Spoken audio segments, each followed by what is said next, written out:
Pay attention to what you're about to see. This is actual night vision footage captured by a concerned neighbor in Millbrook, Connecticut. Look closely at the playground, at the slide on the right side of your screen. See that figure? The way it moves? The unnatural angles of its limbs? Now watch as it positions itself on the equipment, completely still, like it's waiting for something. Or someone. What you're looking at isn't what investigators initially thought it was. And when they finally figured out the truth, it revealed one of the most disturbing cases of psychological manipulation and child predation Connecticut had seen in decades. This is the story of how a monster hid in plain sight, disguised as something from a nightmare. You know that feeling when your kid tells you about the monster under their bed, and you check anyway, even though you know it's just their imagination running wild? For the families of Millbrook, Connecticut, that instinct to dismiss childhood fears would become their biggest regret. Millbrook was one of those picture-perfect New England towns where everyone knew everyone. White picket fences, mom-and-pop coffee shops, and a main street that looked like it belonged in a Hallmark movie.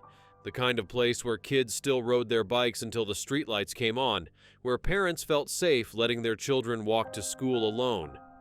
At the heart of the community was Oakwood Elementary, a brick building that had been educating Millbrook's children for over 60 years, and there was no one more beloved at Oakwood than Mr. Gregory Ashford. 37 years old, with an easy smile and boundless energy, Gregory taught third-grade drama and ran the after-school theater program. Parents loved him. Kids adored him. He was the teacher who stayed late, who volunteered for every field trip, who remembered every student's birthday. But in the fall of 2017, something started happening in Millbrook. Something that would shatter that small town's safety forever. It started with whispers. 8-year-old Lily Martinez told her mother about the tall, thin man she'd seen outside her bedroom window one September night. Her mom, Rebecca, figured it was a dream. Kids that age had vivid imaginations, right? Then 10-year-old Jake Sullivan mentioned to his dad that he'd seen something weird in the park after soccer practice, a figure moving strangely near the playground equipment. His father chalked it up to shadows and the approaching Halloween season. By October, at least 6 children had mentioned similar sightings to their parents. A pale figure, impossibly thin, moving in ways that didn't look quite human. Each time, the adults did what seemed reasonable. They reassured their children that monsters weren't real, that it was probably just a person walking their dog, that their eyes were playing tricks in the dark. But then came the night of October 23rd, 2017. 9-year-old Sophie Brennan didn't come home from after-school care. Sophie was a bright kid, all freckles and auburn curls, who loved art class and hated math. She was in Mr. Ashford's drama club, working on a production of Peter Pan. That afternoon, like always, Sophie stayed after school for rehearsal. Her mother, Jennifer, was supposed to pick her up at 6 o'clock sharp. When Jennifer pulled into the school parking lot at 5:58 p.m., she expected to see Sophie waiting by the front entrance like usual, but Sophie wasn't there. Jennifer walked into the building, checked the auditorium, empty. The hallways were quiet. That's when the panic started creeping in. She found the janitor, Mr. Torres, who told her the drama kids had left about 20 minutes earlier. He'd seen them walking out together, Mr. Ashford locking up behind them. Jennifer called Sophie's cell phone. No answer. She called her daughter's best friend, Emma. Emma said Sophie had left with everyone else, that she'd said goodbye in the parking lot. By 6:30 p.m., Jennifer Brennan was at the Millbrook Police Station filing a missing persons report. Detective Sarah Chen took the case. She'd been with Millbrook PD for 12 years, and child disappearances always hit her the hardest. She immediately organized a search party. Within an hour, over 100 volunteers were combing through Millbrook, checking the parks, the woods near the school, knocking on doors. Here's what made it even more horrific. This wasn't random. Whoever took Sophie knew her routine, knew exactly when she'd be leaving school, knew she'd be vulnerable in that brief window between the school building and her mother's car. Detective Chen interviewed everyone who'd seen Sophie that day. Her teachers said she'd been her normal, cheerful self. Her friends said nothing seemed wrong. And Mr. Ashford? He was devastated. Crying genuine tears, asking how he could help, offering to join the search party. The first night was the worst. Jennifer Brennan didn't sleep. She sat by the phone, praying it would ring, praying for any news. Her husband, Michael, drove through the streets all night, calling Sophie's name into the darkness. On October 24th, as dawn broke over Millbrook, Detective Chen got a call that changed everything. A neighbor named Patricia Holloway, who lived 3 blocks from Oakwood Elementary, had captured something disturbing on her home security camera. Patricia was a retired school teacher who'd installed cameras around her property after a string of package thefts in the neighborhood. Her backyard faced the playground behind her house, a small public play area where neighborhood kids often gathered. On the night of October 22nd, just one day before Sophie disappeared, Patricia's night vision camera had recorded something unsettling. The footage showed a figure in the playground, not a normal person out for an evening walk. This was something else entirely. Pale, gaunt, with limbs that seemed too long for its body, it moved across the playground equipment in jerky, unnatural motions, eventually positioning itself on the slide, completely motionless, as if it were waiting. Patricia hadn't checked her footage until she heard about Sophie's disappearance. When she did, the blood drained from her face. She recognized that playground. She'd seen kids playing there after school sometimes, including kids from Oakwood Elementary. Detective Chen watched the footage a dozen times. On the surface, it looked like some kind of elaborate Halloween prank. Millbrook had its share of teenagers who did stupid things for social media clout, but the timing was too coincidental.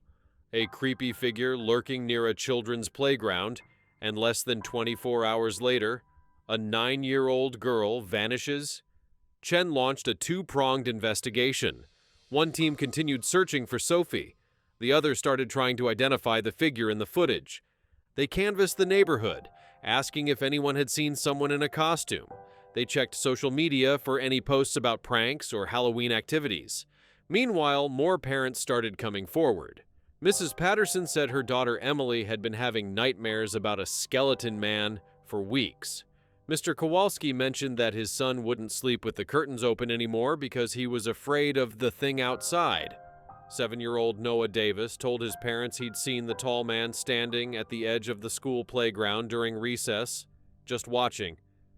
Let me paint you a picture of what was happening in Millbrook during those 72 hours after Sophie vanished. A community that had felt safe for generations was suddenly gripped by terror. Parents kept their kids home from school. Nobody let their children play outside unsupervised. The hardware store sold out of security cameras and window locks. And Sophie? There was no sign of her anywhere. On October 25th, Detective Chen got a break, though not the kind she wanted. Another security camera, this one from a gas station half a mile from Oakwood Elementary, had captured something on the night Sophie disappeared. At approximately 6:15 p.m., about 15 minutes after Sophie was last seen, the camera caught a figure moving through the parking lot. The same pale, elongated silhouette from Patricia Holloway's footage. But here's what haunted everyone. In this footage, the figure was carrying something, a bundle wrapped in what looked like a dark blanket. The figure moved quickly, staying in the shadows, but for just a moment, the gas station's lights illuminated it clearly enough to see that it was heading toward the wooded area behind the station. Chen immediately organized a search of those woods. 50 officers, cadaver dogs, volunteers. They scoured every inch. And on October 26th, 3 days after Sophie Brennan disappeared, they found something that made Detective Chen's stomach turn. It wasn't Sophie, it was a hideout. Deep in the woods, someone had constructed a makeshift camp, a small tent covered with branches and leaves to keep it hidden. Inside, investigators found a sleeping bag, bottles of water, energy bar wrappers, and something else, a stack of photographs.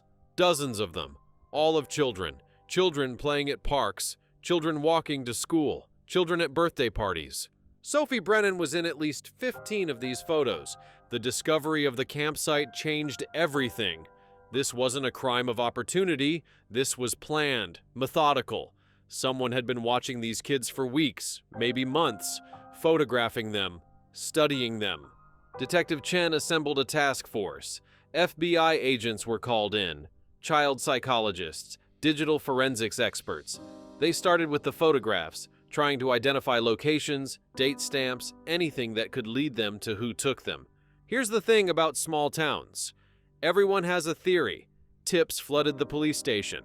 Mrs. Henderson swore she'd seen a suspicious van near the school. Mr. Patel was convinced it was the drifter who'd been seen at the truck stop. The local priest received anonymous letters claiming Sophie had been taken by some kind of cult, but Detective Chen had learned to tune out the noise and focus on the evidence. And the evidence was telling her something disturbing. Whoever took Sophie wasn't a stranger passing through town.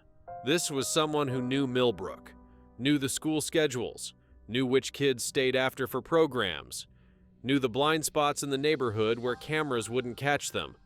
On October 27th, the FBI's Behavioral Analysis Unit delivered their profile. They were looking for someone in his 30s or early 40s, someone with regular access to children but who wouldn't seem out of place around schools or playgrounds, someone patient and organized, someone who'd been planning this for a long time. And then there was the costume, that strange, disturbing appearance in the footage, the pale skin, the elongated limbs, the unnatural movements. The FBI psychologist, Dr. Marcus Williams, had a theory that sent chills through the investigation team. This isn't about abduction, Dr. Williams explained. This is about psychological control.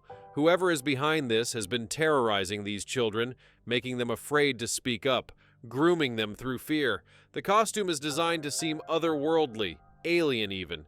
Children who see it won't describe a man in a costume, they'll describe a monster. And who believes a child talking about monsters? It was brilliant in the most twisted way imaginable. Create something so bizarre that adults would dismiss it as childhood imagination, and by the time they realized the truth, it would be too late. But where was Sophie? Jennifer and Michael Brennan were living every parent's worst nightmare. Jennifer couldn't eat, couldn't sleep. She spent every waking moment looking at Sophie's baby pictures, remembering her laugh, praying she'd walk through the door. Michael oscillated between desperate hope and crushing despair. The media had descended on Millbrook. National news crews camped outside the police station. Sophie's face was on every channel. The entire country was watching, waiting, hoping. On October 29th, 6 days after Sophie's disappearance, something happened that gave the investigation a new direction. 12-year-old Madison Torres finally broke down and told her mother the truth. Madison had been keeping a secret. For almost 2 months, she'd been seeing the night visitor. That's what the kids had started calling it among themselves. She'd seen it outside her window, seen it at the playground, seen it in the shadows near the school. But here's the worst part. The night visitor had spoken to her. Through her bedroom window one September evening, a voice had whispered to her. It told her not to be afraid, told her it was her friend, told her that if she ever told anyone about it, something bad would happen to the people she loved. Madison was terrified. She didn't know what to do, so she stayed silent. But after Sophie disappeared, Madison couldn't keep quiet anymore. She told her mother everything, and her mother immediately called Detective Chen. Chen interviewed Madison carefully, gently. The girl was clearly traumatized but trying to be brave. She described the voice as weird and whispery, like someone trying to sound like they're not human. She described how the night visitor would appear at different locations, always watching, always in the shadows. And then Madison said something that stopped Chen cold. It knew my name. It knew everyone's names. It would say things like, "Madison, I see you," or "I'm watching you, Madison." How did it know our names? Chen's mind raced. How would someone know these children's names? If it was a random predator, they wouldn't have that information. Unless it was someone who had access to school records, someone who worked at the school. The investigation shifted focus. Chen obtained a list of every Oakwood Elementary employee. Teachers, administrators, custodians, cafeteria workers, after-school program supervisors. 37 people total. She started running background checks, conducting interviews, looking for anything suspicious. Most checked out clean, longtime employees, respected members of the community, no criminal history. But Chen was thorough. She requested access to every staff member's social media accounts, their vehicles, their homes. On November 1st, 9 days after Sophie vanished, Detective Chen got a warrant to search the home of Gregory Ashford. There was no specific evidence pointing to him. He'd been cooperative, concerned, seemingly as devastated as everyone else. But something had been nagging at Chen. Ashford ran the drama program. He had access to the costume department. He knew every child's schedule. He had keys to every part of the school building. And he'd been one of the last people to see Sophie before she disappeared. What they found at Gregory Ashford's home made Chen's blood run cold. In his basement, hidden behind a false wall in his storage area, investigators discovered a workshop, not for woodworking or home repairs, a workshop for creating costumes. And hanging on a metal rack was the outfit from the security footage, a full-body suit covered in phosphorescent paint that glowed under UV light, with extensions built into the arms and legs to make them appear longer, and a mask with an elongated face that looked almost alien. Next to it, a stack of journals. Page after page of handwritten notes, observations about specific children, their fears, their habits, their schedules, sketches of the costume, and most disturbing of all, a manifesto of sorts explaining Ashford's twisted philosophy. "Fear is the purest form of connection," he'd written. "When a child fears you, they think about you constantly. You become part of them. More powerful than love, more lasting than hate. I'm teaching them that the world is not safe, that monsters are real. I am their monster, and they will never forget me." But Sophie wasn't there. The journals didn't say where she was, and Gregory Ashford had vanished. The manhunt for Gregory Ashford became a national priority. His face was everywhere. FBI agents tracked his credit cards, his cell phone, his vehicle. He'd withdrawn $8,000 in cash 2 days before Sophie disappeared. Clear premeditation. His car was found abandoned at a rest stop 40 miles outside Millbrook. Detective Chen was racing against time. Every hour that passed decreased Sophie's chances of survival. If Ashford had taken her somewhere, hidden her away, she could be injured, dehydrated, terrified beyond measure. The FBI brought in specialists to analyze Ashford's journals, looking for clues about potential hiding spots. One passage stood out. "The old places remember. The forgotten places keep secrets." Cryptic and disturbing, but what did it mean? Chen started thinking about abandoned buildings in the area. There were several: an old textile mill, a closed-down motel, some condemned houses on the outskirts of town. Search teams were dispatched to each location. On November 2nd, 10 days after Sophie's disappearance, a K-9 unit got a hit at the old Riverside Mill, a 3-story brick building that had been shut down since the 1990s. The dogs led officers to the basement level, to a boiler room that should have been empty. It wasn't. Someone had been living down there. A sleeping bag, supplies, a battery-powered lantern. And in the corner, behind a stack of old machinery, they found a small space that had been turned into a makeshift cell. Zip ties hung from exposed pipes, water bottles and granola bar wrappers littered the floor. But again, no Sophie, no Ashford.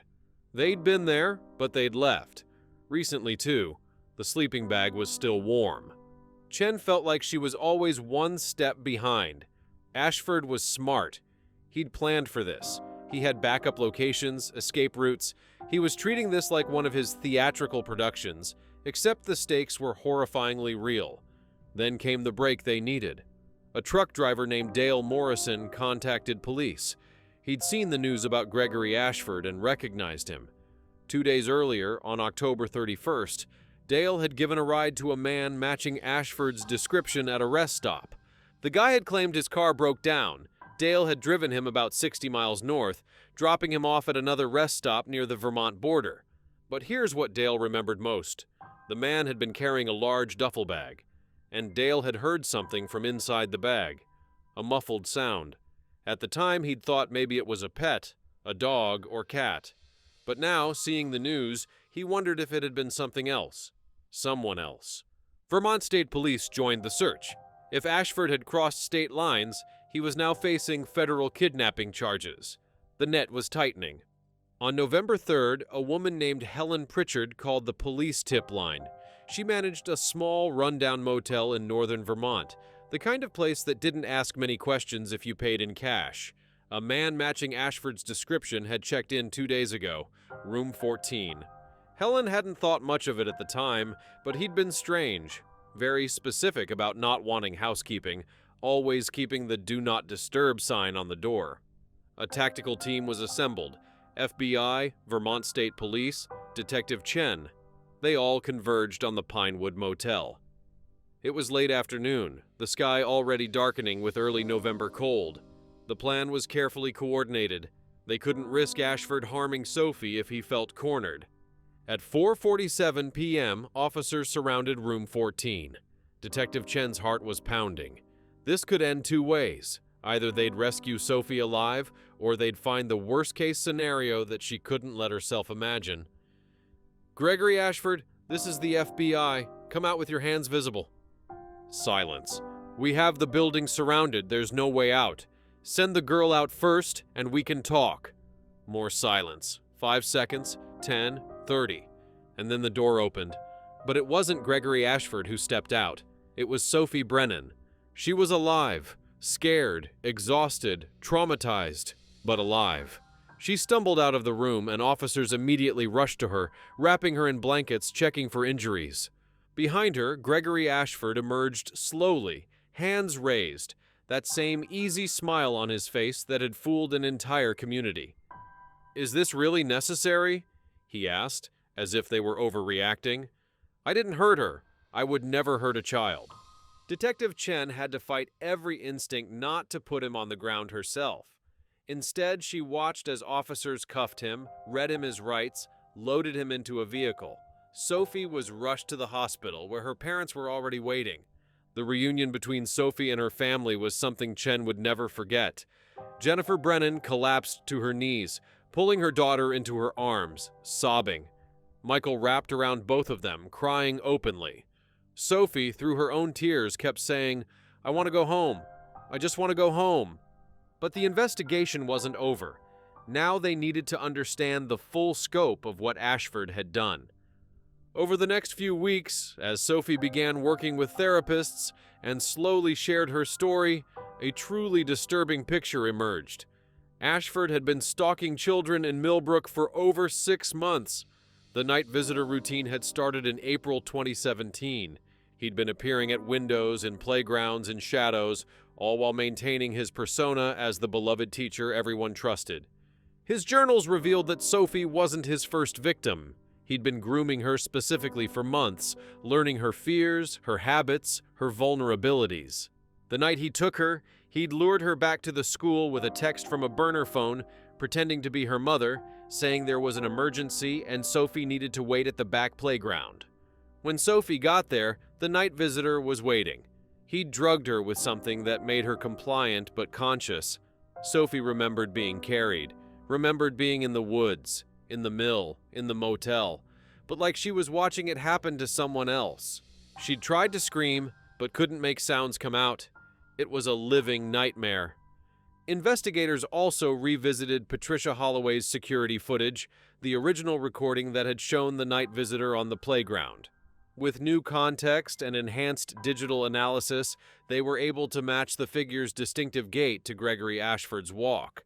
When he thought no one was watching, his movement patterns were identical to the night visitor's jerky, unnatural motions. It had been him all along, practicing his routine, perfecting his act. The community of Millbrook was shattered. Parents felt betrayed.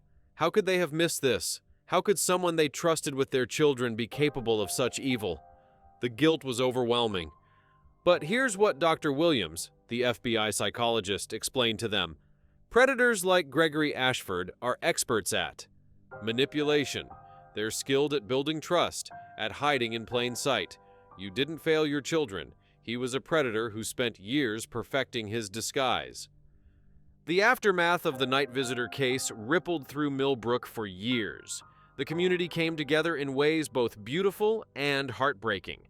They started a foundation in Sophie's name to fund child safety education and therapy services for trauma survivors. Every school in the district implemented new protocols for background checks and security measures. Sophie Brennan, with the support of her family and intensive therapy, slowly began to heal. She doesn't give interviews. Her parents have protected her privacy fiercely, allowing her to grow up away from the spotlight, but Jennifer Brennan has become an advocate for listening to children's fears, no matter how fantastical they might seem. She travels the country, speaking to parent groups, telling them, when your child says they're scared, believe them. Trust that instinct. As for Gregory Ashford, the legal system delivered justice. He faced charges in both Connecticut and Vermont, with federal charges layered on top. The prosecution's case was overwhelming. The costume, the journals, the photographs, witness testimonies from traumatized children, and Sophie's own account of her ordeal.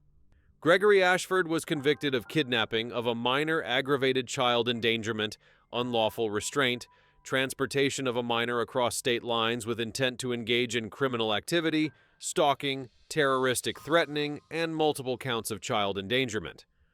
The judge sentenced him to life in prison without the possibility of parole, plus an additional 150 years to run consecutively. At his sentencing, the judge told him, "You exploited the very trust that society places in educators. You weaponized childhood imagination and fear. You will spend the rest of your life behind bars, and even that feels insufficient for the damage you've caused." Gregory Ashford showed no remorse. Even in court, he maintained his disturbing philosophy that what he'd done was somehow meaningful, that he'd formed a connection with these children. The psychological evaluation declared him a psychopath with narcissistic personality disorder, someone incapable of empathy, driven by a need for control and power. The night visitor of Millbrook is locked away now, but his shadow lingers. Parents in that community still check their children's windows, still listen carefully when their kids mention being scared, and every night they hold their children a little tighter, grateful they're safe, haunted by how close they came to losing them. Sophie Brennan is 16 years old now, a survivor who refused to let Gregory Ashford's evil define her life. Her mother says Sophie is strong, resilient, and determined to help other survivors. She wants to become a therapist someday, to help children who've experienced trauma. And in a way, that's the ultimate victory. Sophie survived. She's healing. She's finding her voice again. Gregory Ashford tried to teach her that monsters are real, that the world isn't safe, but Sophie learned something else, that even in the darkest moments there are people who will fight for you, who will never stop searching, who will bring you home. This case reminds us that evil can hide behind a friendly smile in a position of trust, but it also reminds us that communities can come together, that justice can prevail, and that survivors can reclaim their lives from those who tried to destroy them. Sophie Brennan is more than a victim. She's a survivor. And her story, as painful as it is, carries a message of hope for every family still waiting, still searching, still holding on to faith that their loved one will come home.